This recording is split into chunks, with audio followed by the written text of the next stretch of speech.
ವಿದ್ಯುತ್ ತಂತಿ ತಗುಲಿ ಯುವಕ ದುರ್ಮರಣಕ್ಕೀಡಾಗಿರುವಂತಹ ಘಟನೆ ನಡೆದಿದೆ. ಡಾಬಾ ಪೂಜೆಗೆ ತೋರಣ ಕಟ್ಟುವಂತ ಸಂದರ್ಭದಲ್ಲಿ ಕರೆಂಟ್ ಶಾಕ್ನಿಂದ ಯುವಕ ಮೃತಪಟ್ಟಿದ್ದಾನೆ. ಚಿಕ್ಕಬಳ್ಳಾಪುರ ತಾಲೂಕಿನ ಹೊನ್ನೇನಹಳ್ಳಿ ಬಳಿ ನಡೆದಿರುವಂತಹ ಘಟನೆ ಇದು.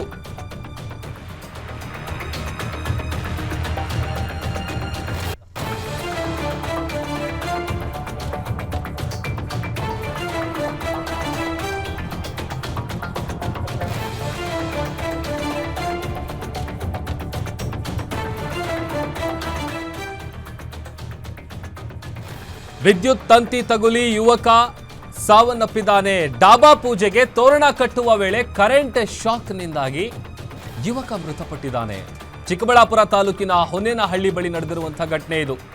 ಮಾವಿನ ತೋರಣವನ್ನ ಕಟ್ಟುವಂತ ಸಂದರ್ಭದಲ್ಲಿ ಒರಿಸ್ಸಾ ಮೂಲದ ಯುವಕ ವಿದ್ಯುತ್ ಶಾಕ್ನಿಂದ ಸಾವನ್ನಪ್ಪಿದ್ದಾನೆ. ವಿದ್ಯುತ್ ಶಾಕ್ನ ಭಯಾನಕ ದೃಶ್ಯ ಸಿಸಿಟಿವಿಯಲ್ಲಿ ಸೆರೆಯಾಗಿದೆ. ದೃಶ್ಯದಲ್ಲಿ ಗಮನಿಸ್ತಾ ಇದೀವಿ ನೋಡಿ, ಮಾರ್ಕ್ ಮಾಡಿ ತೋರಿಸ್ತಾ ಇದ್ದೀವಿ. ಅದು ಅಲ್ಲೇ ಇದ್ದಂಥ ಸಿಸಿಟಿವಿಯ ಫುಟೇಜ್ ಇದು. ಆ ಸಿಸಿಟಿವಿಯಲ್ಲಿ ಸೆರೆಯಾಗಿದೆ. ಮಾವಿನ ತೋರಣವನ್ನು ಕಟ್ಟುವಂಥ ಸಂದರ್ಭದಲ್ಲಿ ವಿದ್ಯುತ್ ಪ್ರವಹಿಸಿ ಆ ಒರಿಸ್ಸಾ ಮೂಲದ ಯುವಕ ಸ್ಥಳದಲ್ಲೇ ಜೀವ ಬಿಟ್ಟಿದ್ದಾನೆ.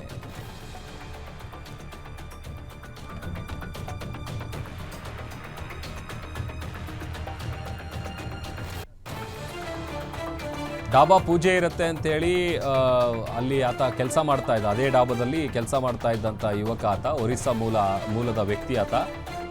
ಹಾಗೆ ಡಾಬಾ ಪೂಜೆಗೆ ಅಂತೇಳಿ ತೋರಣ ಕಟ್ಟೋದಕ್ಕೆ ಅಂತ ಹತ್ತದಂಥ ಸಂದರ್ಭದಲ್ಲಿ ವೈರ್ ಟಚ್ ಆಗಿದೆ ನೋಡಿ. ಆ ವೈರ್ ಟಚ್ ಆಗ್ತಾ ಇದ್ದ ಹಾಗೆ ಆತ ಜೀವ ಬಿಟ್ಟಿದ್ದಾನೆ.